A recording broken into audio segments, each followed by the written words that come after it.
हमारे पास क्या है, एक हीलियम एटम है, ठीक है, बना लेते हैं पहले उसे।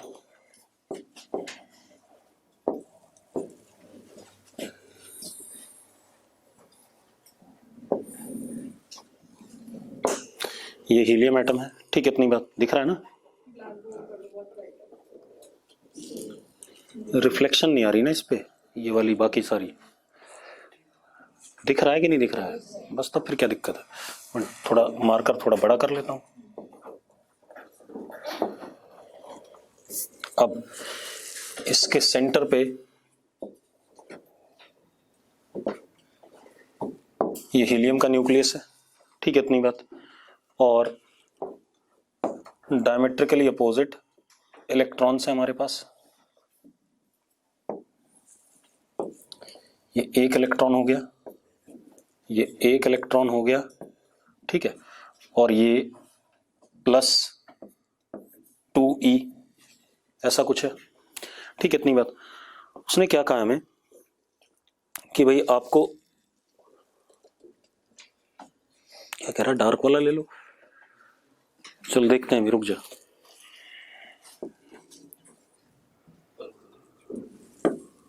ये ठीक है। अच्छा, डायग्राम की थिकनेस भी इंक्रीज कर दो ना, बस यही कह रहे हो।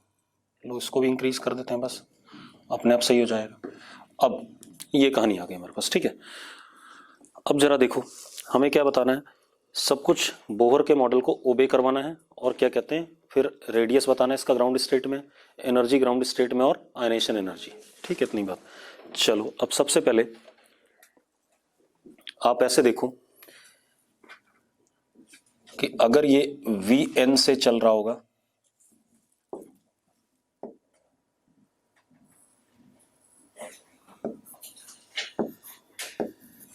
तो ये इधर चल रहा होगा Vn से, पक्का, ठीक है, हाँ या ना, ठीक है, दोनों Vn से चल रहे होंगे।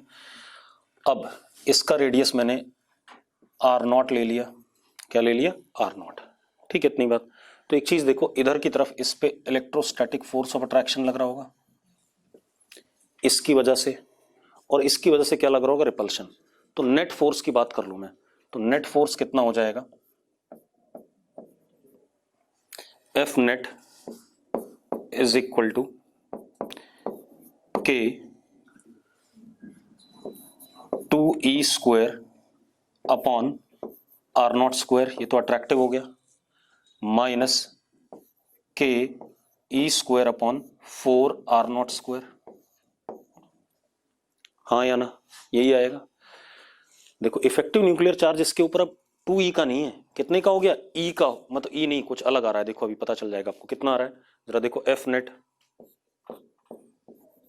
इज इक्वल टू, एलसीएम ले लो, 8 - 1 7 K E square upon 4R0 square. Actual में 7/4E पॉजिटिव चार्ज आ रहा है इसका, कितना आ रहा है, 7/4E आ रहा है, हाँ या ना। अरे यस नो, क्या चीज, क्या कह रहा है, 7/4E तो आ रहा है पॉजिटिव, नेट पॉजिटिव चार्ज जो इस इलेक्ट्रॉन पे लग रहा है, हाँ या ना। चलो कोई बात नहीं। तो इफेक्टिव न्यूक्लियर चार्ज एक्चुअल में ऐसे ही निकाले गए थे बाकी जगह पर भी, लेकिन वो हम एक्सप्लेन नहीं करते, हम रट लेते हैं स्लेटर रूल से, एक कि इतना कंट्रीब्यूशन इसका, इतना इतना इसका, ठीक है। अब ये आ गया, अब this force will provide what, centripetal acceleration. तो क्या हो गया, 7 K E square upon 4R0 square is equal to M Vn square upon R0, यही आएगा कि नहीं आएगा। तो एक R0 से एक R0 कट गया, M V, मतलब सेंटर वाला ये Vn लिखने की जरूरत नहीं थी, V0 ही लिख लें, V0 square is equal to 7 K E square upon 4R0। एक इक्वेशन तो ये आ गई एक इक्वेशन। दूसरी equation conservation of angular momentum, ठीक है, इतनी बात। अब कंजर्वेशन ऑफ एंगुलर मोमेंटम, दोनों इलेक्ट्रॉन एक्सेलरेटेड हैं, दोनों एक्सेलरेटेड हैं भाई, तो दोनों की स्टेशनरी वेव बननी चाहिए अपनी अपनी, हाँ या ना, अदरवाइज अगर किसी एक की स्टेशनरी वेव नहीं बनेगी तो उसकी एनर्जी क्या होगी, रेडिएट होने लगेगी, उसका रेडियस घटने लगेगा। तो होना क्या चाहिए, m v naught into R naught is equal to h upon 2 pi, क्योंकि हम ग्राउंड स्टेट की बात कर रहे हैं, फर्स्ट ऑर्बिट लेंगे, n की वैल्यू क्या रखेंगे, 1 रखेंगे कि नहीं रखेंगे। ठीक है, इतनी बात। अब आप क्या करो, हमें आर नॉट निकालना है, तो आप क्या करो, वी नॉट की वैल्यू ऊपर से उठा करके डाल दो। यहाँ पर वी नॉट की वैल्यू डालोगे बेटा तो कितना आ जाएगा, डालो भाई,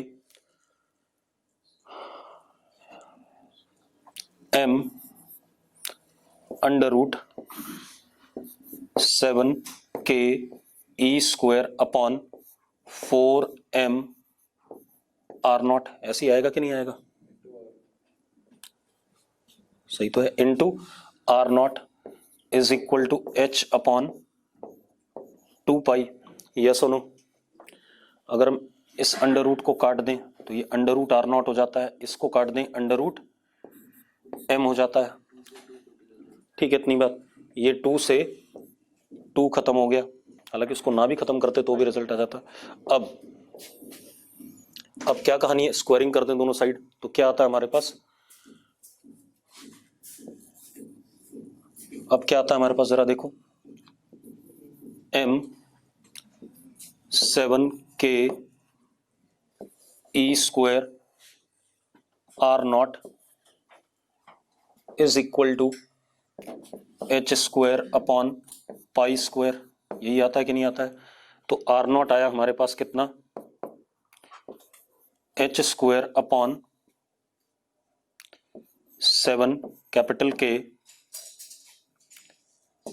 e square pi square into m, यही आया कि नहीं आया, देखो जरा।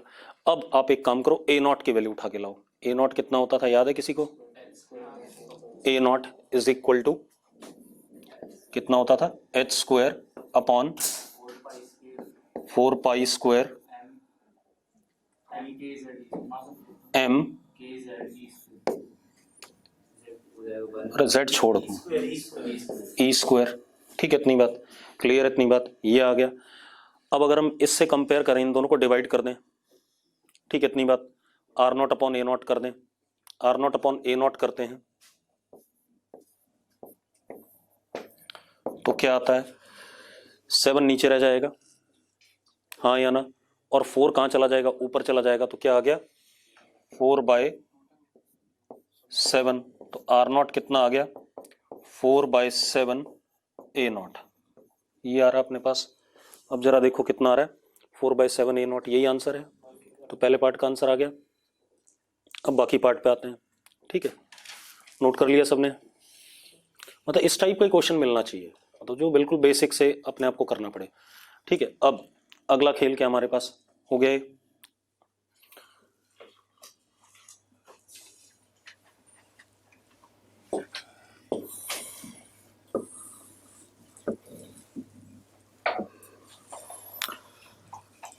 दोबारा से बना लो जरा एक बार।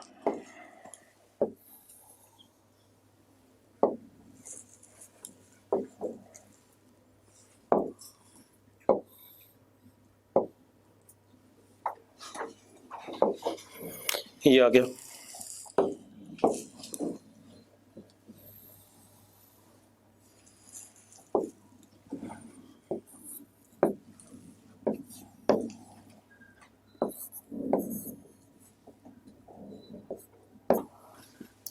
और ये आर नॉट, आर नॉट कितना आ चुका है, आर नॉट इज 4a0/7 हम निकाल चुके हैं बेटा। ठीक है, इतनी बात। दूसरी चीज हमने क्या निकाली थी, वेलोसिटी भी निकाली ली थी। अगर आप ध्यान से देखो तो क्या इक्वेशन आई थी, फोर्स वाली, अगर याद करो आप,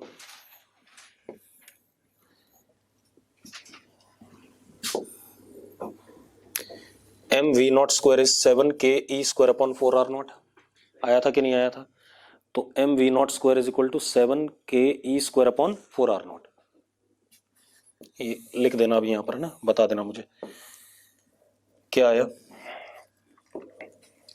M V naught square is equal to कितना बेटा, 7k e square upon 4r not, और एक आया था M V naught R naught is equal to H upon 2 pi, ये आया था।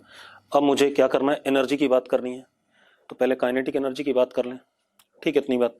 Kinetic energy of the system is how much, half M V naught square plus half M V naught square, तो इतना ही है, काइनेटिक एनर्जी इतनी हो गई। तो kinetic energy is 7k E square upon 4r0। Potential energy देख लें भाई। ठीक है, इतनी बात। तो potential energy is equal to, जरा देखो पहले इसकी इसके साथ, इसकी इसके साथ, हाँ या ना, तो रुक जाओ, कितना हो गया, -2 इंटू के into 2e square upon r0, यही हुआ कि नहीं हुआ, हाँ या ना। अब इन दोनों की प्लस के ई स्क्वायर अपॉन 2r0, हाँ या ना। एलसीएम ले लें बेटा, तो -4 इंटू 2 कितना हो गया, -8, -8 प्लस 1 कितना, 7, तो कितना आ गया पोटेंशियल एनर्जी। और देखो बिल्कुल उसी फॉर्मेट को ओबे कर रहा है कि काइनेटिक का क्या है, डबल है। कितना आ गया, -7k E square upon 2r0, हाँ या ना। अब अगर मैं टोटल एनर्जी की बात करूं E, तो दैट इज कितना हो जाएगा, इन दोनों को ऐड कर दें, क्या कह रहा है, हाँ माइनस आ गया, -7k E square upon 4r0, ये आ गया कि नहीं आ गया, ये सुनो। अब आप r0 की वैल्यू डाल दो, किसकी वैल्यू डाल दो, r0 की। अगर हम r0 की वैल्यू डालें तो r0 की वैल्यू कितनी, 4a0 बाई 7, तो कितना आ गया, E is equal to -49k E square upon 16a0, ये आएगा कि नहीं आएगा, हाँ या ना। अब आप एक बात बताओ, what is energy of hydrogen atom in ground state, कितना, क्या चीज, अरे चुप करो, फालतू बकवास कर रहे हो, -k E square upon 2a0। अरे यार इसी के टर्म में देखो ना, क्यों उतना बड़ा फॉर्मूला लेके आ रहे हैं हम a0 की वैल्यू थोड़ी डालेंगे, हाँ या ना।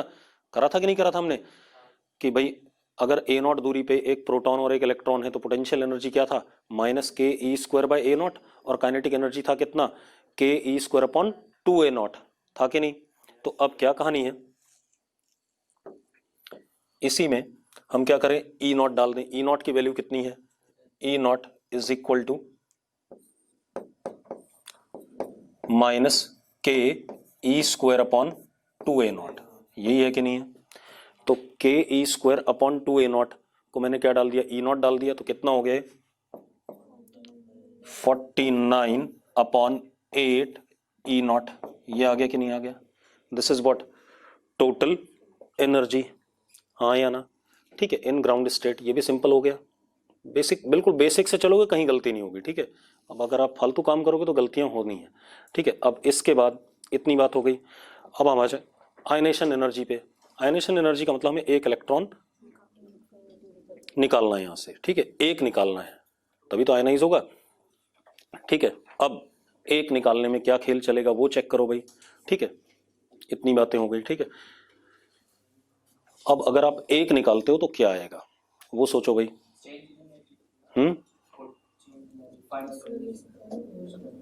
जो टोटल एनर्जी बाइंडिंग एनर्जी है उतनी दे दे, इतनी दे देगा, दोनों भाग जाएंगे। आधा नहीं, आधा नहीं, आधा नहीं, एक्चुअल में जब इसको निकालोगे तो बचा रह जाएगा, कुछ बचा रह जाएगा कि नहीं बचा रह जाएगा। तो आप एक काम करो, या तो आप क्या करो, इसको निकाल दो एक को, तब इसकी एनर्जी देख लो। ठीक है, फिर डिफरेंस ले लो, ये कर सकते हैं। या तू कुछ बोलना चाहता है, ज्ञान बांटना चाहता है, बता। काइनेटिक एनर्जी एक की और दोनों इलेक्ट्रॉन की जो पोटेंशियल एनर्जी है प्लस एक न्यूक्लियस की और एक इलेक्ट्रॉन की, इन तीनों का सम करेंगे। कहना क्या चाहता है ये तो बता दे भाई, पहले समझ में आना चाहिए। काइनेटिक एनर्जी एक की ले ली, जो बचा हुआ ये उसी की ना, एक की, हाँ। अब पोटेंशियल एनर्जी दोनों की क्यों,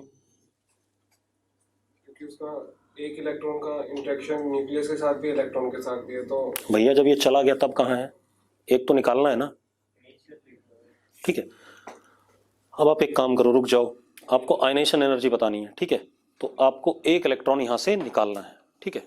तो हम क्या करें, हम अरेंजमेंट फाइनल वाला ले लेते हैं जो बचा रह गया, ठीक है। इतनी बात, उसकी एनर्जी देख लेते हैं हम, ठीक, और फिर हम डिफरेंस ले लेंगे, ठीक है। तो आप ये याद रखना कि ये वैल्यू थी पहले, ठीक है। इतनी बात, टोटल एनर्जी ये था, ठीक। अब जरा देखो,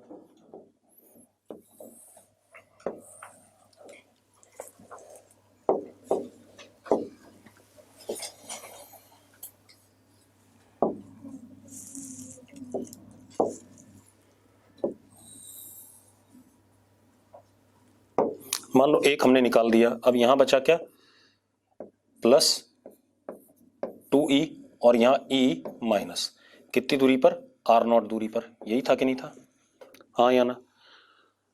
अब अगर हम ध्यान से देखें एनर्जी इस सिस्टम की, अब अगर हम ध्यान से देखें तो क्या कहानी आएगी, एनर्जी की बात करें तो क्या हो गया, पहले पोटेंशियल एनर्जी, पोटेंशियल एनर्जी कितनी हो गई, -2k E² r0, इसकी तो कोई दिक्कत ही नहीं है, ठीक है। इतनी बात, रुक जाओ। अब आ जाओ आप इसकी काइनेटिक एनर्जी।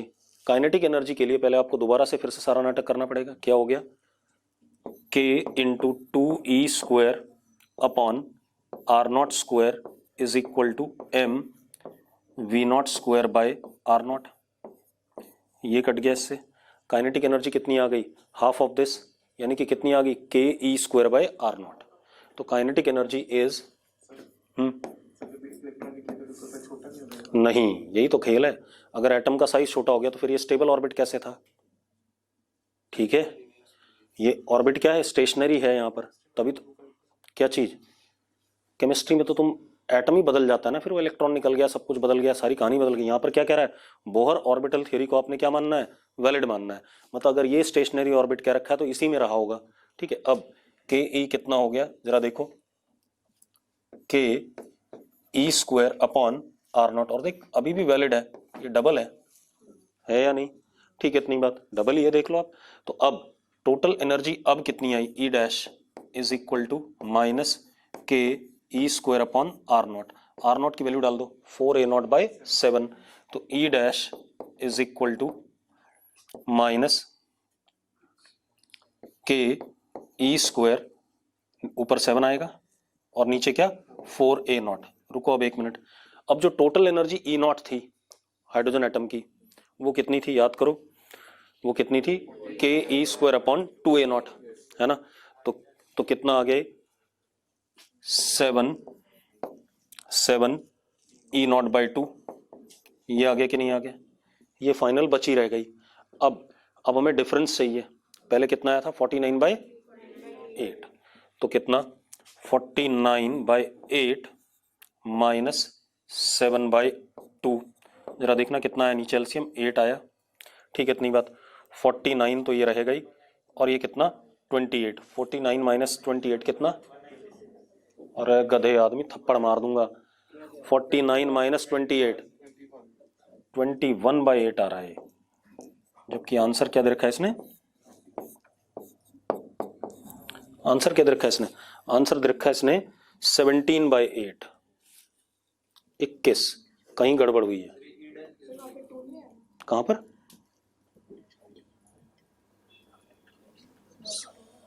कहां पर 2 बेटा, हाफ करा ना, तो के E² बाय r0 आएगा, ठीक है। तो काइनेटिक एनर्जी मैंने के E² बाय r0 लिखा, पोटेंशियल एनर्जी ये सम करेंगे तो यही आ जाएगा, ठीक है। फिर मैंने इसकी वैल्यू रखी r0 की 4a0/7 रख दी, ये आ गया। अब के E²/2a0 क्या होता था, E0 होता था, के E²/2a0 क्या होता था, E0 होता था, डाल दिया मैंने। कुछ गड़बड़ हुई है, कुछ ना कुछ तो गलत हुआ है, स्पीड बदली होगी, एंगुलर मोमेंटम अभी भी क्या होना चाहिए, क्वांटाइज होना चाहिए, ठीक है। जरा उससे देखते हैं एक बार, है ना। रुको एक मिनट, रुक जा बता रहा हूँ।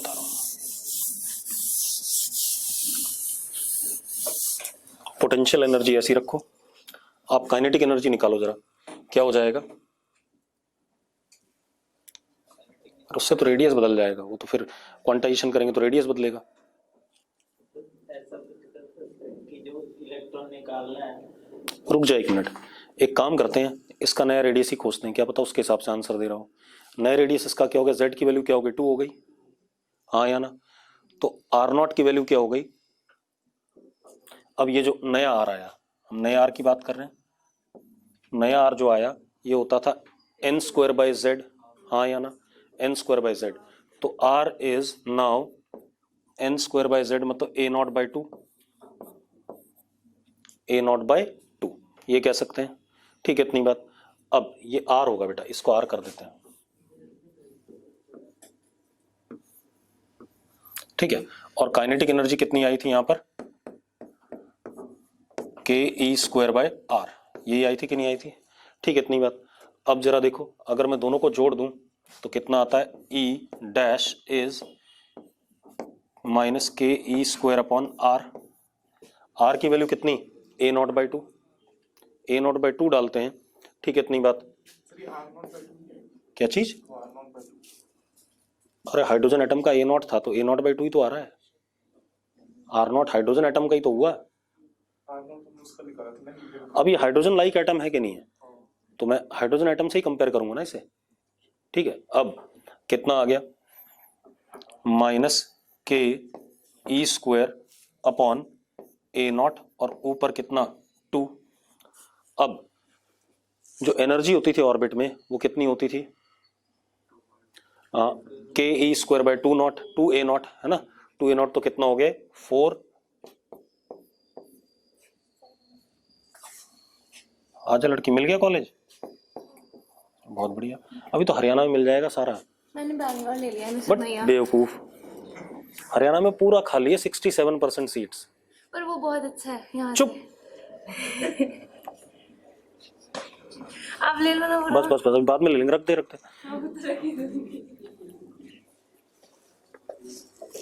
अब देखो भाई, ये आ गया। अब जरा ले लें डिफरेंस, कितना आया था?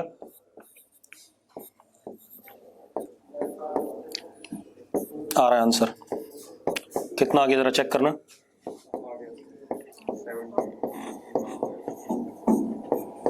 आ गया भाई, ठीक है। तो उसने यही कर रखा है, बाद में किसमें कन्वर्ट हो गया? हाइड्रोजन एटम में, हाइड्रोजन लाइक एटम में, ठीक है, इतनी बात। ये कहानी है। नया रेडियस समझा दो गगनदीप भारद्वाज, कल तो था वो, आज नहीं है क्या? निकम्मा आदमी भाई। ये 2e प्लस है और ये e माइनस है, एक ही इलेक्ट्रॉन है, तो ये एटम कौन सा हो गया? H लाइक एटम हो गया। H लाइक एटम में हमने एक चीज पढ़ी हुई है कि जो रेडियस होता है ग्राउंड स्टेट का या किसी भी स्टेट का, वो क्या होता है? हाइड्रोजन एटम के radius into N square by Z. यहाँ पे z की वैल्यू 2 है और n की वैल्यू 1 है, क्योंकि हम ग्राउंड स्टेट की बात कर रहे हैं, ठीक है, इतनी बात क्लियर है भाई। अगला क्वेश्चन देखो। हाँ, E not by 8, sorry sorry sorry, answer भी यही है, ठीक है, इतनी बात क्लियर है। जो इनिशियली हाइपोथेटिकल वाला एटम था, अगर उसमें एक इलेक्ट्रॉन जितनी एनर्जी दे रहे हैं तो एक इलेक्ट्रॉन जितनी एनर्जी तुझे पता है? कैसे पता है? एक इलेक्ट्रॉन की काइनेटिक एनर्जी, हाँ, प्लस उसकी न्यूक्लियस के साथ वाली पोटेंशियल एनर्जी, ठीक है, प्लस दूसरे इलेक्ट्रॉन के साथ वाली पोटेंशियल एनर्जी, ठीक है। और जरा निकाल के देख कितना आ रहा है। निकाला तूने? निकाल, बता मुझे कितना आ रहा है। पर कॉन्सेप्ट बता तो सही एक बार, पहले एक बात बता, जैसे ही वो इलेक्ट्रॉन निकलेगा किस में कन्वर्ट हो गया है? वो एटम रहा है, तो कंसेप्ट ही बदल दिया इसने, तो एटम ही क्या कर दिया, क्योंकि अब ये यहां पर ऑर्बिट नहीं कर सकता, स्टेशनरी ऑर्बिट इसके लिए यहां नहीं बनेगा। जब हाइड्रोजन लाइक एटम बना तो स्टेशनरी ऑर्बिट कहां बनना है? ए नॉट बाई 2 पे, तभी रेडिएट नहीं करेगा, तो ये कहानी मानी जाएगी, ठीक है। क्योंकि अगर सिंगल इलेक्ट्रॉन स्पीशीज है तो स्टेशनरी ऑर्बिट्स क्या हैं? फिक्स है, हमने पढ़े हुए हैं, ठीक है। कहां पर ई नॉट आना चाहिए?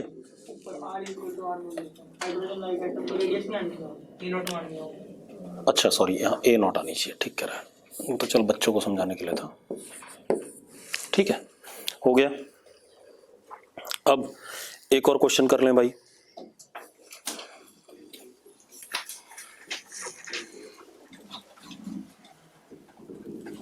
तो इस टाइप के क्वेश्चन मिलने चाहिए, ठीक है, तभी कुछ मजा भी आएगा, अदरवाइज तो बेकार है।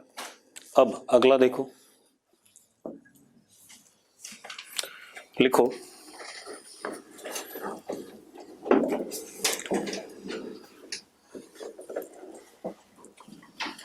मान लो मैंने क्या करा,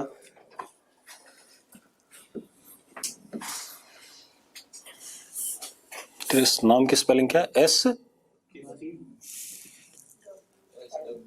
हाँ ये न्यूक्लियस है भाई, ठीक है, इसको न्यूक्लियस मान लेते हैं और इसका चार्ज है प्लस ई और मास है 15 टाइम्स मास ऑफ इलेक्ट्रॉन, ठीक है। और एक मैंने क्या मान लिया, शिवम को मान लिया भाई ये माइनस ई और मास इसका कितना 10 ME, इससे एक एटम बनाया मैंने, चार्जेस हैं भाई, ठीक, न्यूक्लियस का चार्ज प्रोटॉन के चार्ज के बराबर और शिवम का चार्ज कितना इलेक्ट्रॉन के चार्ज के बराबर, हाइड्रोजन एटम ही तो हो गया ये, अरे कुछ अलग थोड़ी हुआ, बस मासेस अलग अलग हैं इनके, ठीक है, इतनी बात। अब क्या बताना है आपने, ठीक है, Bohr's atomic model is valid, Bohr's atomic model is valid, आपको क्या बताना है, R1 ground state radius, E1 ground state में एनर्जी, आयनेशन एनर्जी, ये सब ड्रामा बताना है, ठीक है, इतनी बात, सिंपल है, ये करा हुआ है हमने। अरे यार हमने कल पढ़ा था कि अगर न्यूक्लियस का मास और नेगेटिव चार्ज का मास क्या हो जाए, कंपेरेबल हो जाए, तो डायरेक्ट हमें रिजल्ट मिले हुए थे कि नहीं मिले हुए थे, ठीक है। तो क्या मिला था याद करो, R1 नहीं, पहले RN डैश किसके बराबर, RN इंटू n स्क्वायर, नहीं यार कल पढ़ाया था मैंने मास वाला, ME अपॉन म्यू ई, ऐसा कुछ बताया था, मतलब अगर इसका nth ऑर्बिट है, इसका nth ऑर्बिट है, ME अपॉन म्यू ई, ये म्यू आ गया, पहले म्यू निकाल लो आप, म्यू कितना हो गया आपका, कितना, मतलब 150, ठीक है, ME अपॉन 25, मतलब कितना 6 ME, ये सुनो वैल्यू डाल दें भाई, तो RN डैश क्या आया हमारे पास, RN dash is RN upon 6। अब आप अगर ग्राउंड स्टेट का निकालना चाहते हो तो इसका R1 अपॉन 6, ठीक है, इतनी बात, यानी कितना 0.529 अपॉन 6 एंगस्ट्रॉम, ये आ गया रेडियस ऑफ ग्राउंड स्टेट, कोई दिक्कत नहीं इसमें, ठीक है, इतनी बात। इसके बाद क्या बोल रहा है, एनर्जी बोल रहा है ग्राउंड स्टेट की, तो एनर्जी का फॉर्मूला क्या था याद है, En dash is equal to En mu upon Me, तो भाई जरा देखो कितना आ गया, कितना आ गया, -13.6 into 6 electron volt, ground state की बात करते हैं अगर हम, हाँ या ना, ठीक है, इतनी बात। अब इसके बाद आयनेशन एनर्जी भी यही हो जाएगी, ठीक है, इतनी बात। अब अगर वो कोई फोटोन देता है, ठीक है, वो कुछ ऐसा है कि वो पहले वाले से चौथे में ले जा पा रहा है, कई बार ऐसे सवाल पूछेगा, फिर मतलब difference of first and fourth दे दिया इसमें, फर्स्ट क्या हो गया दिस, फोर्थ क्या हो जाएगा अपॉन 16, अगर उसने कोई फोटोन दे दिया जो बिल्कुल इस डिफरेंस के बराबर है, ठीक है, फिर वो ऊपर जाएगा, इलेक्ट्रॉन ऊपर जाएगा, मतलब ये पार्टिकल ऊपर जाएगा, और ये जब वापस आएगा तो नंबर ऑफ क्या पूछ लेगा आपसे, स्पेक्ट्रल लाइंस, ठीक है, फालतू चीजें पूछेगा, इस टाइप का सवाल भी बनता है, नोट करो इस बकवास को।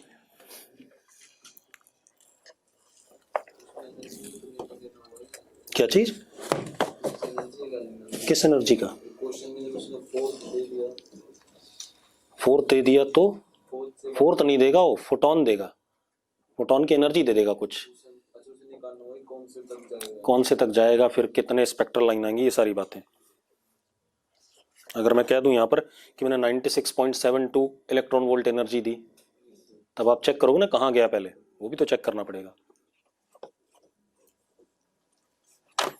ठीक है भाई, अब आ जाओ मेन काम पे। लिखो जरा,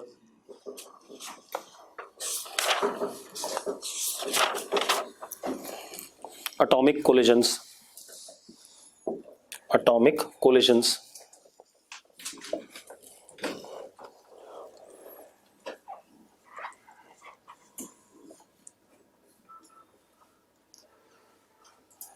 उससे पहले एक चीज कर लें, अगर मेरे पास मान लो हाइड्रोजन एटम है कोई, तो इसकी एनर्जी ग्राउंड स्टेट की -13.6, इसकी एनर्जी -3.4, 1.51, -0.84, ऐसी होता है कुछ, हाँ या ना। इलेक्ट्रॉन यहां है, एक ही इलेक्ट्रॉन है, हाइड्रोजन एटम है तो ठीक है। अब इसके ऊपर फोटोन पड़ा 10.6 इलेक्ट्रॉन वोल्ट का, मान लो कितने का, 10.6 इलेक्ट्रॉन वोल्ट का, तो क्या होगा, नंबर ऑफ स्पेक्ट्रल लाइन कितनी आएंगी, 10.6 इलेक्ट्रॉन वोल्ट का मैंने फोटोन इसके ऊपर पड़ने दिया।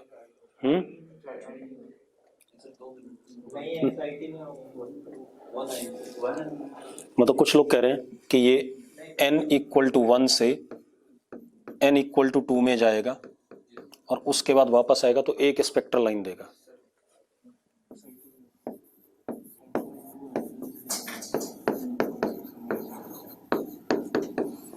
मैं कह रहा हूं बिल्कुल बकवास बात है, ये जाएगा ही नहीं, ठीक है, क्योंकि ये तभी जाएगा जब एनर्जी डिफरेंस के बराबर की एनर्जी का फोटोन आएगा। ठीक है, ज्यादा का आए या कम का आए, अगले वाले में भी नहीं जा रहा है, तो 10.6 तो कहीं यहां बीच में आ रहा है। ठीक है, डिफरेंस को मैच नहीं कर रहा है। ठीक है, इतनी बात, अगर डिफरेंस को मैच नहीं कर रहा है तो हमने साफ साफ बोहर के एटॉमिक थ्योरी में पढ़ा था कि परमिसिबल ऑर्बिट्स जो हैं वहीं पर इलेक्ट्रॉन जा सकता है, ये कहीं और जा नहीं सकता। इलेक्ट्रॉन सिर्फ इस डिस्टेंस पे रह सकता है, इस पे रह सकता है, इस पे रह सकता है, इस पे रह सकता है फॉर एन इंस्टेंट या किसी भी मोमेंट के लिए। ठीक है, इतनी बात। तो ये जरूर ध्यान रखना कि अगर फोटोन से आप एटम को एक्साइट करा रहे हो, किससे, फोटोन से, मैं वर्ड क्या यूज कर रहा हूं, फोटोन। ठीक है, क्योंकि फोटोन क्या होगा, ये बाउंडेड इलेक्ट्रॉन है, पूरी तरीके से खत्म होगा। मैंने ये भी लिखा रखा है आपको कि फोटोन है तो ये इलेक्ट्रॉन तो एटम के अंदर बाउंडेड है, तो फोटोन अपनी पूरी एनर्जी इसको देगा। ठीक है, अगर टक्कर करता है इसको पूरी एनर्जी देगा, पूरी एनर्जी देगा तो ये कहीं ना कहीं जाना चाहेगा। लेकिन अगर ये यहां जाना चाहता है तो यहां तो ये पाया नहीं जाएगा कभी भी, यहां ये पाया ही नहीं जाएगा। ठीक है, इतनी बात। इसका मतलब क्या हुआ कि ऐसा फोटोन अगर टकराता भी है तो एटम को एनर्जी दे देगा। एटम क्या कर जाएगा, अपनी इंटरनल एनर्जी बढ़ा देगा। ठीक है, जहां पर भी बाउंडेड है एटम वहां पर उसका ऑसिलेशन क्या कर जाएगा, बढ़ जाएगा। तो ये जरूर ध्यान रखना। लिखो जरा, लिखो, if atom is excited by a photon, excited का मतलब इलेक्ट्रॉन का लोअर से हायर में transition. If atom is excited by a photon then energy of photon must be, must है ये, ठीक है, इतनी बात, energy of photon must be equal to excitation energy, हाँ या ना। मतलब फोटोन की एनर्जी 100% एक्साइटेशन एनर्जी के क्या होनी चाहिए, बराबर होनी चाहिए। ठीक है, इतनी बात। that is equal to difference of energy levels, that is equal to difference of energy levels। Clear है? ठीक है भाई, मतलब किसके बराबर होना चाहिए, एनर्जी लेवल्स के डिफरेंस के बराबर होना चाहिए। कोई दिक्कत है इसमें, कोई इशू नहीं। ठीक है, इतनी बात। अगर थोड़ा भी हेर फेर हुआ तो ये एक्साइट नहीं होगा। ठीक है, इतनी बात। अब ये बात हो गई, हाँ, कोई हेडिंग नहीं थी, एटॉमिक कोलिजन में डाल ले। ठीक है, लेकिन अभी मैंने एक पॉइंट बता दिया कि भी एक्साइट नहीं हो सकता। ठीक है, इतनी बात। अब अगर थोड़ा सा भी इधर उधर हुआ, बना ले, तेरी मर्जी है भाई, ठीक है, तो यहां पर कोई ट्रांजिशन नहीं होगा। हाँ, ट्रांजिशन तब होगा जब 10.2 होगा तो किस में जाएगा, इसमें जाएगा, और अगर इस डिफरेंस के बराबर हुआ तो इसमें जाएगा, इस डिफरेंस के बराबर हुआ तो इसमें जाएगा। इसीलिए मैंने कहा था एब्जॉर्प्शन स्पेक्ट्रम के दौरान लाइमन लाइन ही होती है, क्योंकि उठाता कहां से, 1 से उठाएगा वो। ठीक है, इतनी बात। अब लेकिन ये बात हो गई किसके लिए, फोटोन से एक्साइटेशन कराने की। लेकिन हमेशा फोटोन से ही एक्साइट नहीं कराते एटम को, एटम को हम किसी और पार्टिकल के साथ कोलाइड करा के भी एक्साइट करा सकते हैं। उसी को हमें पढ़ना है किसमें, एटॉमिक कोलिजन में। ठीक है, इतनी बात। क्योंकि फोटोन की एक प्रॉपर्टी है कि अगर बाउंडेड इलेक्ट्रॉन है तो उसको पूरी अपनी एनर्जी दे देगा भाई। ठीक है, इतनी बात। अब पूरी दे दी इसने, यहां जाना चाहेगा लेकिन यहां परमिसिबल ही नहीं है। ठीक है, इतनी बात। तो इसमें एक पॉइंट और ऐड कर लो चाहे कि because electronic transition is allowed only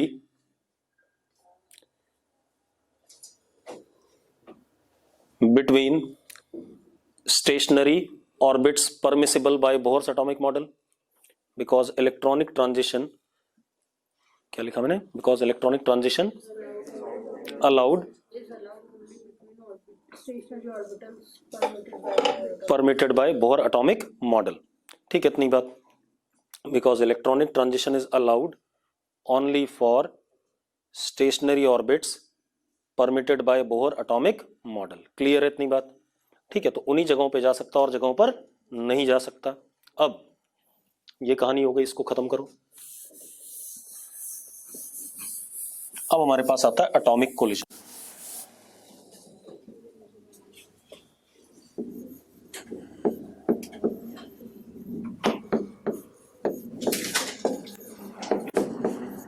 अभी तक जब आप पढ़ रहे थे एक्साइटेशन तो आप फोटोन से ही पढ़ते थे कि फोटोन पढ़े, एटम एक्साइट हुआ, फिर वो क्या हो गया, डी एक्साइट हो गया। डी एक्साइट करते हुए स्पेक्ट्रल लाइन एमिट करेगा, वो अलग कहानी। लेकिन अब हम क्या पढ़ने वाले हैं, लिखो जरा। Now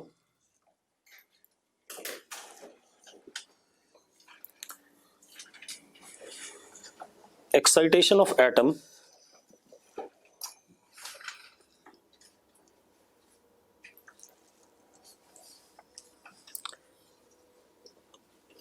will be due to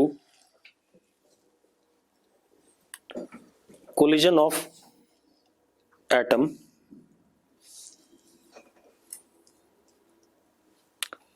with any other subatomic particle।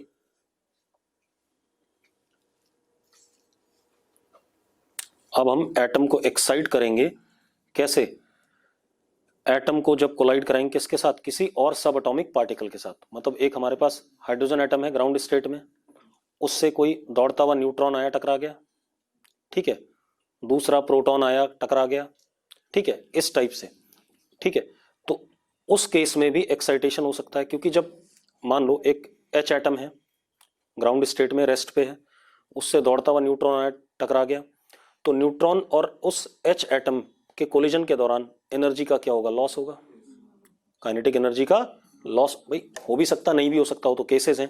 ठीक है, तो काइनेटिक एनर्जी का जो लॉस होगा वो कहां जाएगा, हीट में जाएगा क्या, या न्यूट्रॉन और हाइड्रोजन एटम के शेप को बदलने में जाएगा। हमने यही तो पढ़ा था कोलिजन वाले चैप्टर में कि भाई जो लॉस होता है, अगर हम दो ब्लॉक ले लें, एक के पीछे स्प्रिंग लगा दें और एक को दौड़ता हुआ पीछे से आने दें, तो हमने पढ़ा था जब मैक्सिमम कंप्रेशन होता है तो वो हमारी परफेक्टली इनइलास्टिक कोलिजन वाली कंडीशन होती है। तो लॉस जो हुआ था उस मोमेंट पे वो किसमें गया था, स्प्रिंग की पोटेंशियल एनर्जी में। लिखा था कि नहीं लिखा था हमने, मतलब डिफॉर्मेशन ऑफ व्हाट, शेप में गया। लेकिन एक बात बताओ, यहां पर अगर न्यूट्रॉन और एच एटम टकराते हैं, ठीक है, इतनी बात, तो क्या इनके शेप्स खराब होंगे, ये वैसे ही बहुत छोटे हैं भाई। ठीक है, तो इनके क्रिस्टल लैटिस में चेंज होने की वजह से जो पोटेंशियल एनर्जी में स्टोरेज आएगा वो तो क्या है, जीरो है। तो जो लॉस हुआ वो कहां जा सकता है, वो लॉस एक्साइट करने में जा सकता है। ठीक है, इतनी बात क्लियर है, क्योंकि इतने छोटे हैं कि इनके शेप्स में चेंजेस को हम इग्नोर करेंगे, होंगे ही नहीं कोई भी।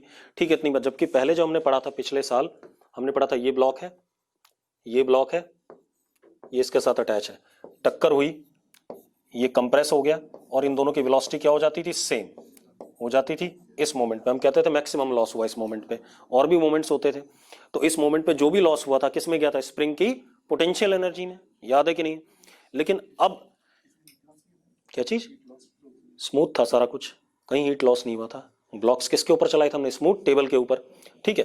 अब क्या कहानी, और यहां जो हीट भी आएगी वो भी कोई ना कोई लेके ही तो जाएगा, ठीक है। अभी जो हीट होती है कौन लेके जाता है? सरफेस एब्सॉर्ब करता है ना। तो यहाँ सरफेस सरफेस तो है नहीं, एटम और न्यूट्रॉन ही है। कौन लेके जाएगा हीट? कोई ना कोई लेगा। वो हीट भी किस में काम आएगी? एक्साइटेशन में काम आएगी। मतलब यहां पर जो भी लॉस होने वाला है एटॉमिक कोलिजन में, गगनदीप भाई भी पूरा कोलिजन पढ़, ठीक है, तब पता चलेगा क्या कहानी है। तो मैंने क्या कहा कि हम एटम्स को एक्साइट करा सकते हैं बाय कोलिजन विद सब एटॉमिक पार्टिकल्स, ठीक है, इतनी बात। अब लिखो जरा, क्या लिखा हमने? लाइन बोलना जरा लास्ट वाली। Excitation of atom will be due to collision of atom with any other subatomic particle. ठीक है, अब लिखो जरा, loss of kinetic energy in collision, loss of kinetic energy in collision में बी यूटिलाइज्ड, में भी, मैंने मे वर्ड यूज करा, ठीक है, मे बी। अब एक बात बताओ, अगर हाइड्रोजन एटम है 10.2 से कम का लॉस हुआ तो साला क्या करेगा? कुछ नहीं करेगा, हाँ या ना? ठीक है, तो कुछ ना कुछ अलग कहानी बनेगी। तो मैंने क्या कहा? Loss of kinetic energy in collision may be utilised for excitation of atom.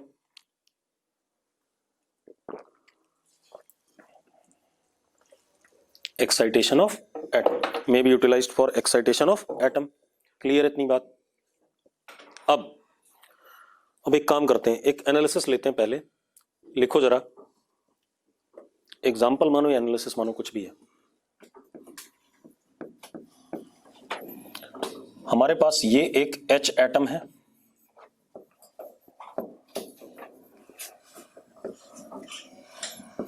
Ground state पे,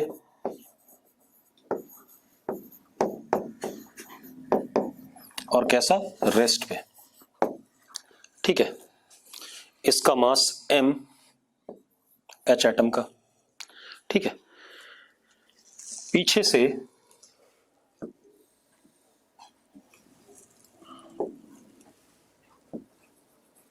न्यूट्रॉन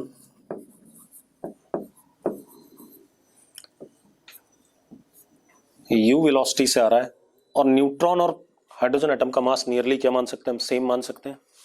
मैंने जानबूझ के एग्जांपल लिया, ठीक है। कितनी वेलोसिटी से आ रहा है? u वेलोसिटी से आ रहा है, ठीक है, इतनी बात। अब कोलिजन हेड ऑन है, कैसा दे दिया मैंने आपको? Collision head on.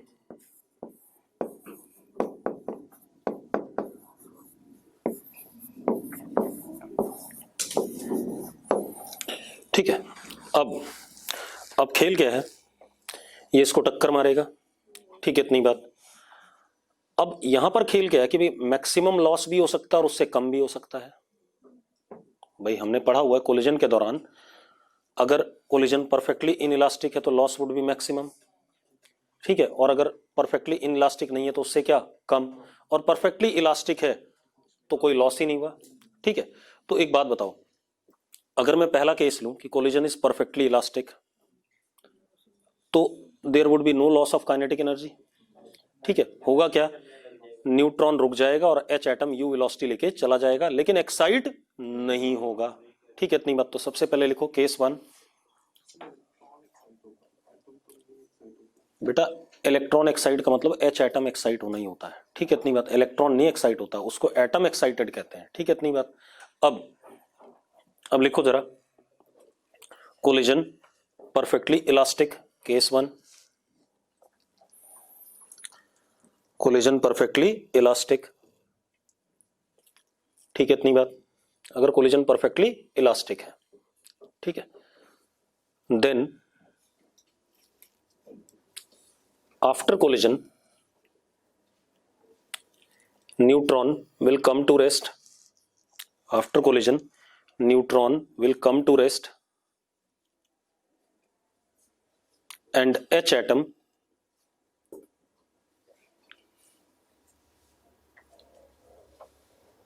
will have velocity of neutron, H atom will have velocity of neutron, हाँ या ना? अरे मासेस सेम है, परफेक्टली इलास्टिक है, तो वेलोसिटीज क्या कर जाती हैं, इंटरचेंज कर जाती हैं. No loss of kinetic energy, no loss of kinetic energy, कोई लॉस हुआ नहीं हुआ. Therefore now H atom is having kinetic energy half mu square. Therefore now H atom is having kinetic energy half mu square in ground state. In ground state मतलब H atom के पास kinetic energy है, लेकिन वो अभी भी किस में है, ग्राउंड स्टेट में. मतलब उसका इलेक्ट्रॉन n = 1 में ही पड़ा हुआ है. ठीक है, इतनी बात, ये कहानी हो गई. ठीक है, अब केस 2. केस 2, अब केस 2 क्या कहता है, लिखो.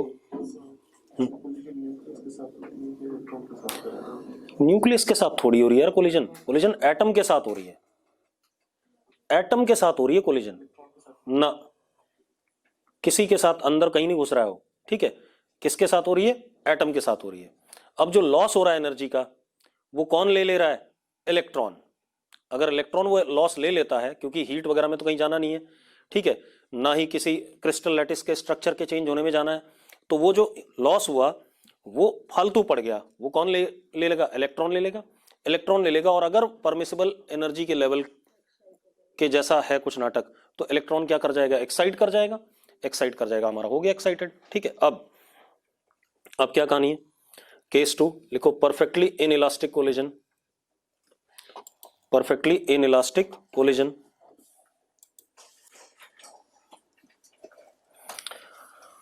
अब परफेक्टली इनइलास्टिक कोलिजन में क्या है भाई,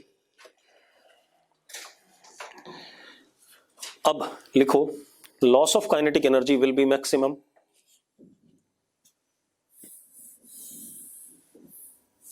loss of kinetic energy will be maximum. और बाद में क्या हो जाएगा, ये भी V और ये भी कितना V. ऐसे ही होगा कि नहीं होगा, पहले बता दो मुझे, ऐसे ही पढ़ा कि नहीं पढ़ा हमने. अब लॉस मैक्सिमम कितना हुआ,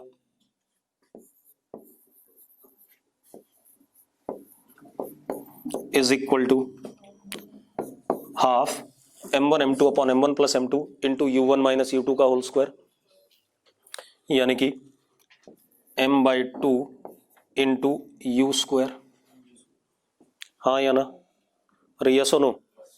ठीक है, अब जरा देखो, और न्यूट्रॉन जो था उसकी काइनेटिक एनर्जी इनिशियल कितनी थी, जरा देखना, हाफ mu², यही थी कि नहीं थी. ठीक है, तो लॉस किसके बराबर हुआ, loss is k of neutron upon 2. हाँ या ना, इतना ही हुआ कि नहीं हुआ. ठीक है, अब मजेदार बात देखो, अगर ये लॉस 10.2 से कम हुआ तो क्या एक्साइट हो पाएगा, नहीं हो पाएगा. लेकिन लॉस तो तब भी हुआ, फिर अब वो लॉस कहां गया,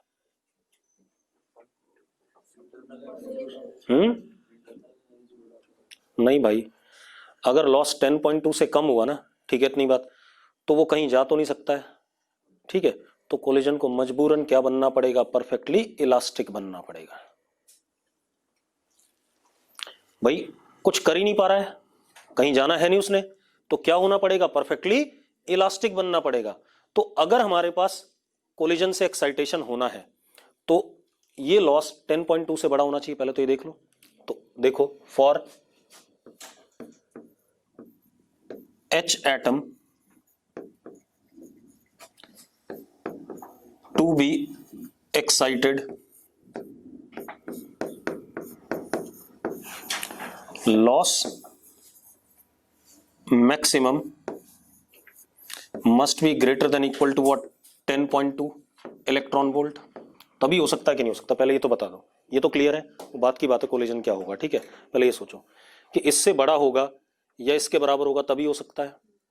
भाई अगर इसके बराबर होगा तो फर्स्ट एक्साइटेड स्टेट गया, ठीक है, दूसरा डिफरेंस के बराबर हो गया तो सेकंड एक्साइटेड स्टेट गया, सो ऑन.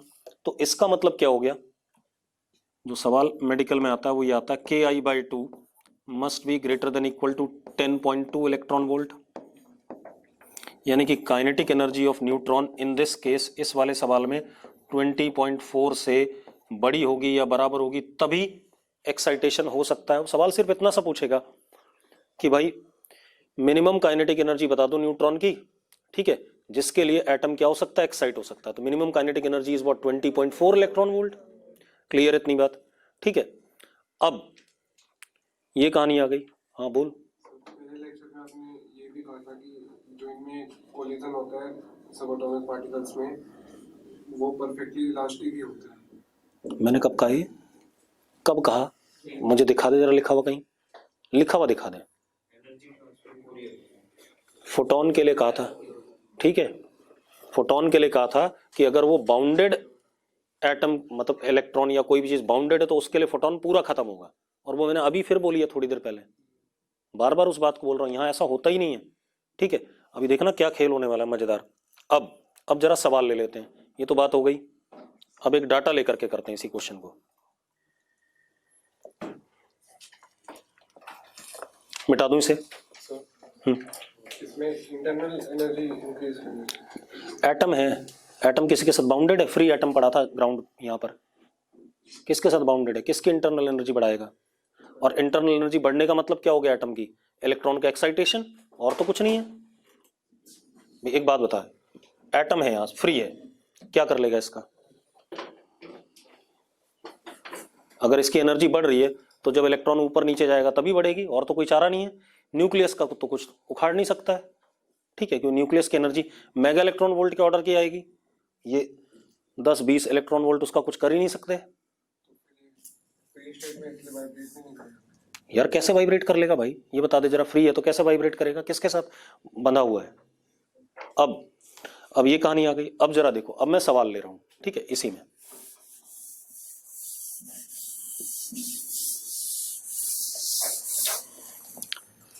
लिखो आप के आई, मतलब न्यूट्रॉन की काइनेटिक एनर्जी। क्वेश्चन यही है, के I is equal to 24.5 electron volt. के I is equal to 24.5 electron volt, ठीक है भाई, 5 इलेक्ट्रॉन वोल्ट, ठीक है।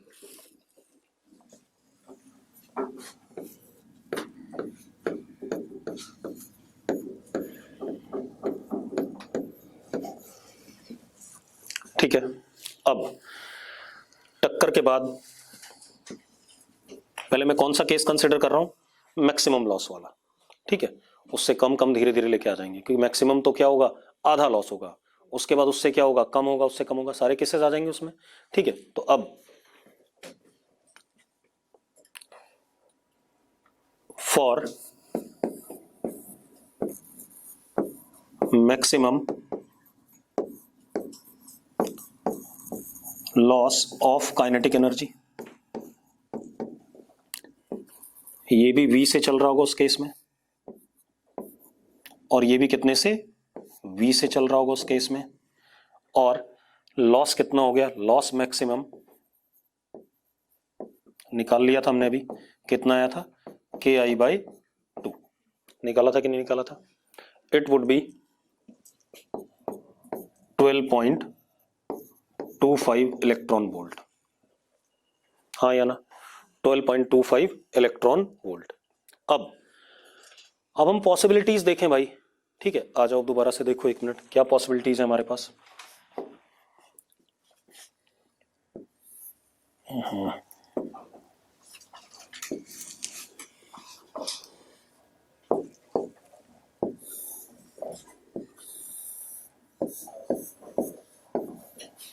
n equal to 1,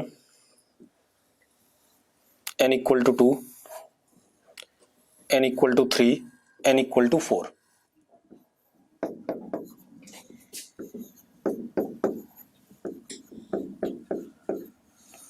पहली पॉसिबिलिटी यहां पर 10.2 इलेक्ट्रॉन वोल्ट, यहां से यहां में, हाँ या ना, यही चाहिए। दूसरा डिफरेंस बताना कितना है, कितना, दोनों को डिफरेंस करो, 13.6 और 1.51 को 12.09 शायद, इसने कितना ले रखा किताब वाले ने? 12.1 ले रखा है क्या? 12.09 ले रखा है। कितना हो गया? ये भी बेकार कलर है यार, इसमें डार्क ही चलेंगे क्या सारे?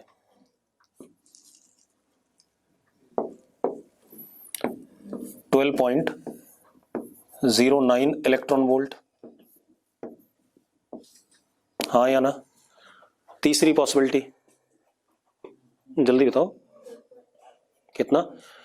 13.6 में से घटा दो 0.84 को, कितना हुआ यार? जल्दी बताओ यार, कितना? 12.76।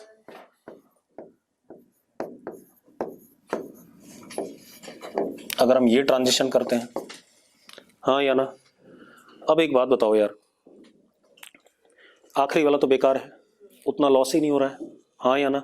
अब लिखो जरा, लिखो H atom is excited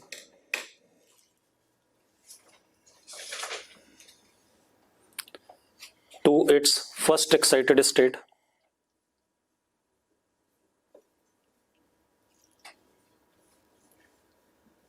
To its first excited state. तो एक बात बताओ, कोलिजन में जो लॉस हुआ वो कितना हो गया? 10.2 हो गया, ठीक है। अब लॉस इतना नहीं हो रहा है, कितना हो रहा है? कम हो रहा है, ठीक है। वो तो किस में चला गया? किस में चला गया? एक्साइट करने में, ठीक है। तो लिखो जरा, now loss in kinetic energy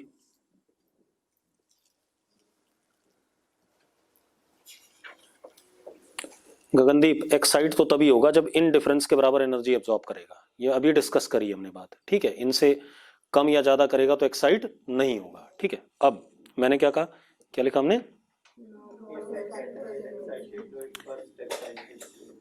then loss of kinetic energy is 10.2 electron volt, 10.2 electron volt. अब एक बात बताओ, क्या इन दोनों की वेलोसिटी अब सेम रह पाएगी? नहीं। अब क्या हो जाएगी? V1 और V2। अब कोई और अलग कोलिजन हो रहा होगा, क्योंकि लॉस मैक्सिमम नहीं हुआ, थोड़ा सा उससे क्या हुआ? कम हुआ। तो इसकी V1 और इसकी क्या? V2, हाँ या ना? ठीक है भाई। अब मुझे क्या बतानी है? इसकी काइनेटिक एनर्जी बतानी है, इसकी बतानी है आफ्टर कोलिजन। एटम एक्साइट हो गया, ये अब क्या हो चुका है? H एटम क्या हो गया? In first excited state,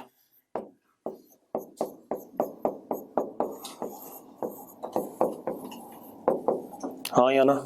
in first excited state. अब जरा देखो, अब आप पहले तो मोमेंटम कंजर्व कर सकते हो, तो क्या हो जाएगा? U is equal to V2 plus V1, एक इक्वेशन, हाँ या ना? हो गई कि नहीं हो गई? और दूसरी इक्वेशन जो फाइनल काइनेटिक एनर्जी है वो क्या हो गई? 10.2 सब्ट्रैक्ट कर दो इसमें से, हाँ या ना? उतनी तो बची। तो final kinetic energy is half m V1 square plus half m V2 square is equal to, इसमें से 10.2 सब्ट्रैक्ट कर दो क्योंकि गायब हो गया। कितना हो गया? 10.2 सब्ट्रैक्ट करोगे तो कितना आएगा? जल्दी बताओ। 14.3 है ना? 14.3 ना? तो कितना आ गया? 14.3 electron volt. Second equation, yes और नो, हाँ या ना? अब क्या कहानी हमारे पास? ये आ गया, तो एक पॉसिबल केस ये आ गया हमारे पास, ठीक है। अगला देखो, लिखो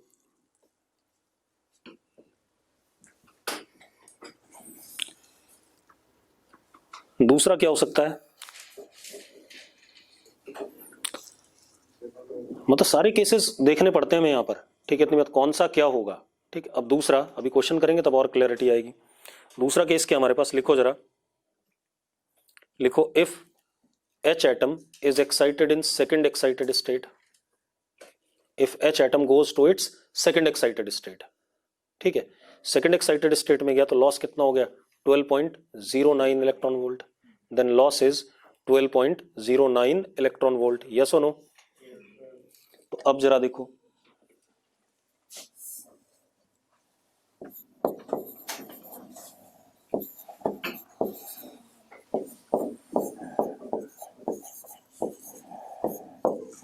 अब लॉस कितना हो गया 12.09 इलेक्ट्रॉन वोल्ट हो गया।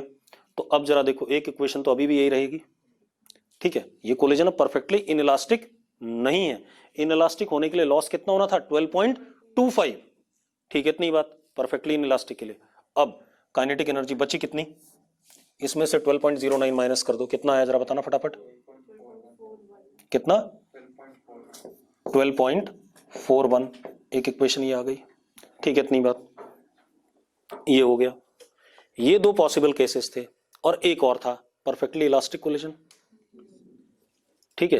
तो लिखो केस 3। अब ये वाला केस नहीं लिया मैंने, क्यों नहीं लिया, कि लॉस क्या हो रहा है, मैक्सिमम से भी क्या आ रहा है, ज्यादा आ रहा है, तो पॉसिबल ही नहीं है, ठीक है। इतनी बात। तो अब लिखो further excitation cases are not possible, पहले ये लिख लो, further excitation cases are not possible. है पॉसिबल क्या, नहीं है। Further excitation cases are not possible.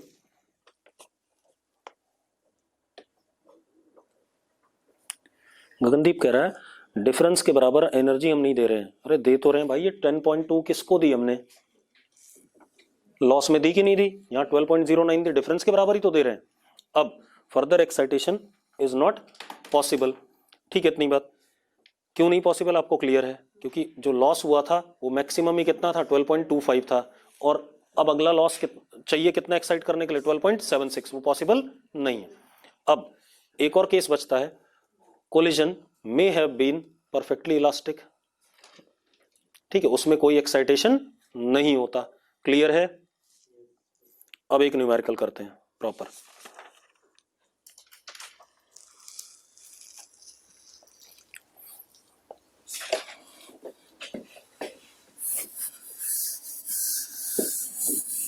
इसको मिटाने की जरूरत नहीं, ये आईआईटी में आया हुआ है एग्जाम क्वेश्चन, ठीक है, जो मैं कराने जा रहा हूं।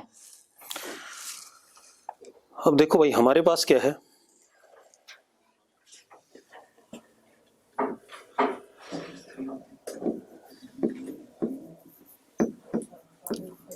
न्यूट्रॉन मास m, बेटा बातें नहीं, वेलोसिटी u और काइनेटिक एनर्जी इसकी 65 इलेक्ट्रॉन वोल्ट, ठीक है। न्यूट्रॉन है, मास m, काइनेटिक एनर्जी इसकी 65 इलेक्ट्रॉन वोल्ट, ठीक है। इतनी बात। अब यहां पर कहीं पर He प्लस है, He प्लस ग्राउंड स्टेट में क्या है, singly ionised helium atom at rest, ठीक है। इतनी बात क्लियर है, कैसा है, रेस्ट पर, ठीक है। अब टक्कर हो गई इनकी, टक्कर होने के बाद क्या हुआ, मतलब जो टकराने वाली लाइन है वो ये है,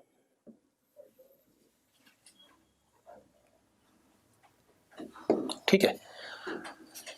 टक्कर के बाद क्या हुआ,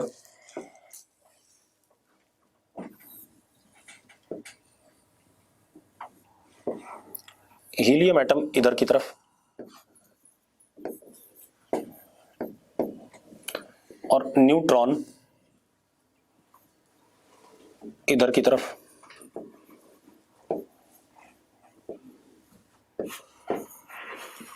ऐसा कुछ, ठीक है भाई। न्यूट्रॉन लाइन ऑफ एक्शन के परपेंडिकुलर और हीलियम एटम कैसा, लाइन ऑफ एक्शन के साथ में थीटा एंगल बनाता हुआ, क्लियर इतनी बात।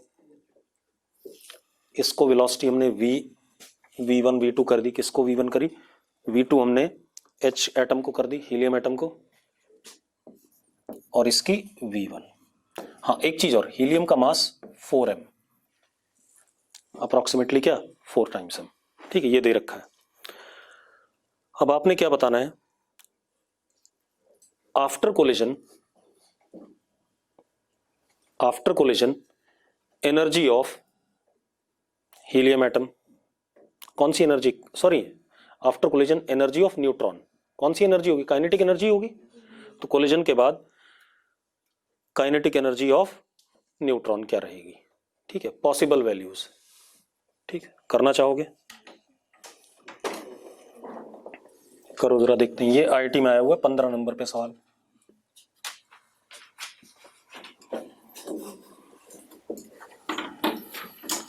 जब 6 सवाल आते थे तब का है सवाल, ठीक है। अच्छा, हम एक काम करते हैं, हीलियम एटम के He+ के एनर्जी लेवल लिख लें पहले, ठीक है। पहले में -54.4, हाँ या ना, दूसरे में -13.6 शायद। अरे यार Z²/n² होता निकम्मो, हाँ या ना, पहले मैं लिख ही लेता हूं उसको।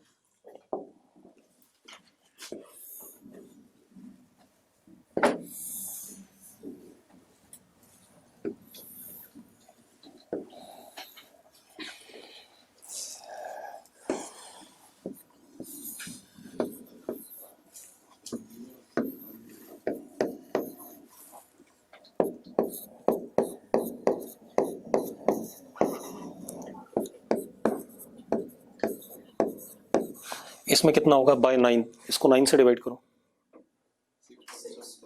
समथिंग नहीं, सही से बता गधे।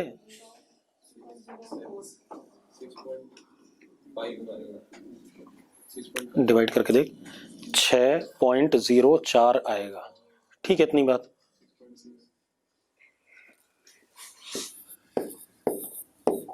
कितना होता है? 6.6 होता है।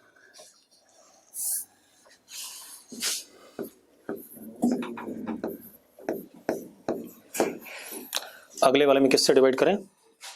16 से। 16 से तो -3.4, और भी होंगे, मैं आगे मैंने बनाए नहीं, ठीक है। ये एनर्जी लेवल्स हो गए हीलियम एटम के, ठीक है, क्योंकि इनकी जरूरत पड़ेगी। अगर एक्साइट होता है तो क्या हुआ, नहीं हुआ तो ये आ गया। करो भाई अब question.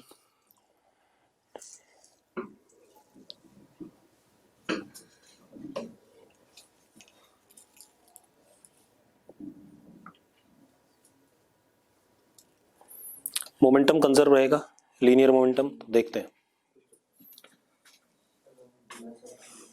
mu is equal to 4mv2 cos theta, तो कितना हो गया?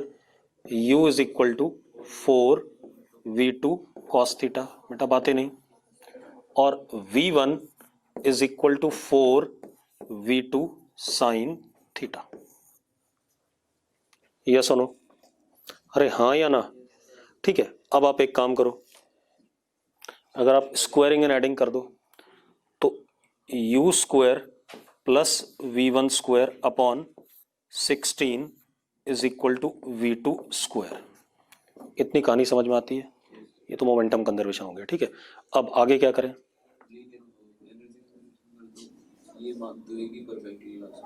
एनर्जी लॉस देखो।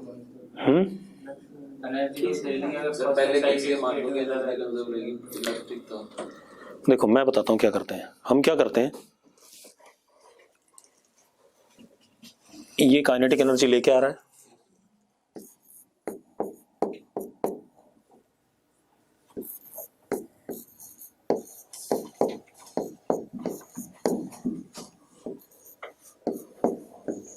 ये लॉस हुआ, क्यों?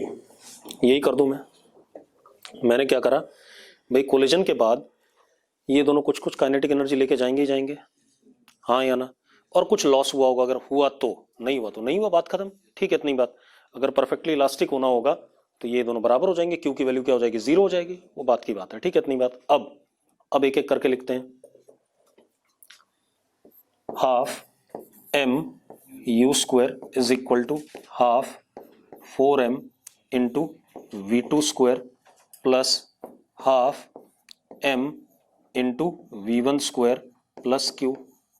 बेटा मुझे न्यूट्रॉन की काइनेटिक एनर्जी बतानी है ना। एक काम करो, इसको kn ही रखो, ज्यादा नाटक मत करो। v2 की वैल्यू आप यहां से उठा के डाल दो, वो भी v1 के टर्म में आ जाएगी।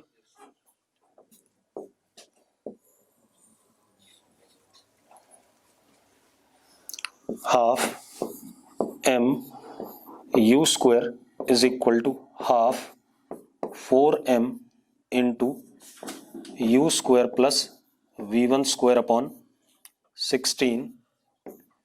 यही आएगा पक्का? देखो जरा, सही है, प्लस के एन प्लस क्यू। ठीक है, अब हाफ एम यू स्क्वायर और ये कितना, 4 से 4 कटेगा, कितना कितना हो गया, 8 हो गया, 8 हो गया ना नीचे, तो 1/8 एम यू स्क्वायर, तो इधर ले आते हैं इसे, 1/2 माइनस 1/8, 1/2 माइनस 1/8 कितना होता है, 1/2 माइनस 1/8, 3/8, 3/8, पक्का चेक कर लेना, गलती मत करना। ठीक है, ये हो गया 1/4 के एन, रुक बंद रख, देख ये क्या लिखेगा, 1/2 एम v1 स्क्वायर बाय 4, यही लिखेगा कि नहीं लिखेगा इसको, हाँ या ना। उसके साथ जोड़ दूं, ये के एन हो गया, के एन बाय 4, तो कितना हो गया 5 के एन बाय 4 प्लस क्यू, हाँ या ना, यही आ गया कि नहीं आ गया, यस और नो, इतना आ गया बस। अब इतने में, और अब 1/2 क्या चीज, हाँ कर रहा हूँ, वही कर रहा हूँ, 1/2 एम यू स्क्वायर को मैं क्या रख दूं, 65 रख दूं, तो 3/4 इंटू 65, 3/4 इंटू 65।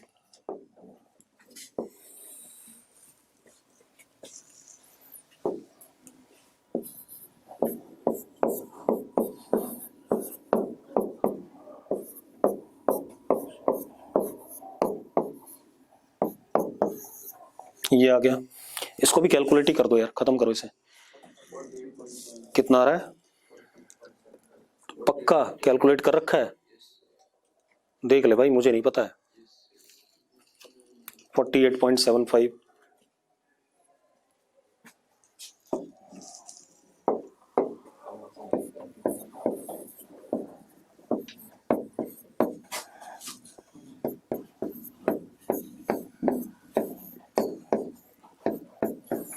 एक चीज बताओ यार,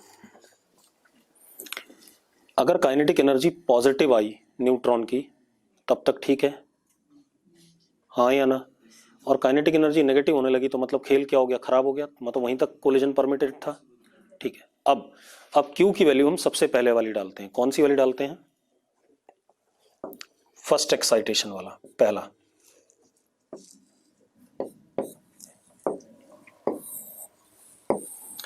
ये डिफरेंस कितना हुआ जल्दी बताना,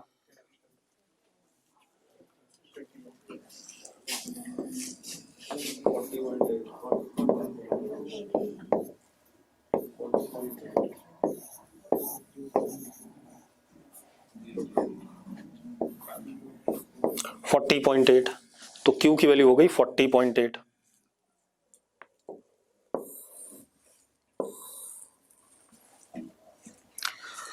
तो Q की value 40.8 HE plus first excited state,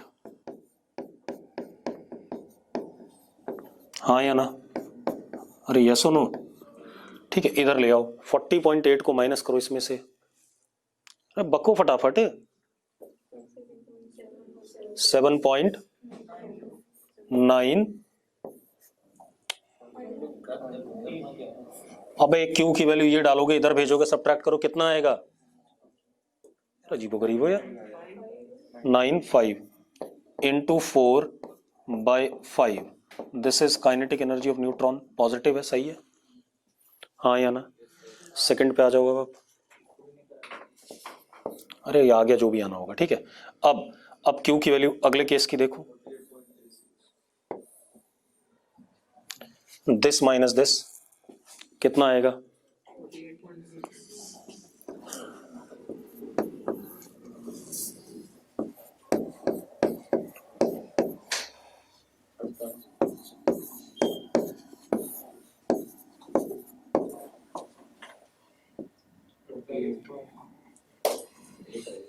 कितना आएगा 48 और यहाँ 48.36। चलो अब इसको देख लेते हैं भाई, 48.36, इसको इधर पटको, सब्ट्रैक्ट करो, कितना कितना, पक्का चेक कर ले, देख ले भाई, अरे ढक्कन आदमी कैसे आ जाएगा? 48, हाँ तो 0.39 नहीं बोलते, 0.39 बोलते हैं। ये आ गया इनटू 4/5, ये भी पॉसिबल है। This is second excited state.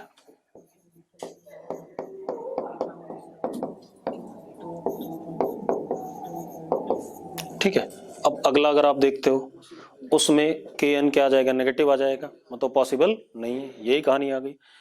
इसके बाद उसने क्या बोला क्वेश्चन में कि भाई नंबर ऑफ स्पेक्ट्रल लाइंस, तो कहां पर गए? n इक्वल टू 3 तक गए।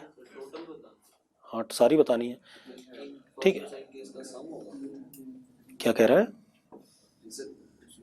नंबर ऑफ स्पेक्ट्रल लाइन, मतलब वो स्पेक्ट्रल लाइन का मतलब होता है अगर दो वेवलेंथ भी सेम की, दो फोटोन है सेम वेवलेंथ को, एक ही काउंट होता है, ये ध्यान रखना। ठीक है, इतनी बात।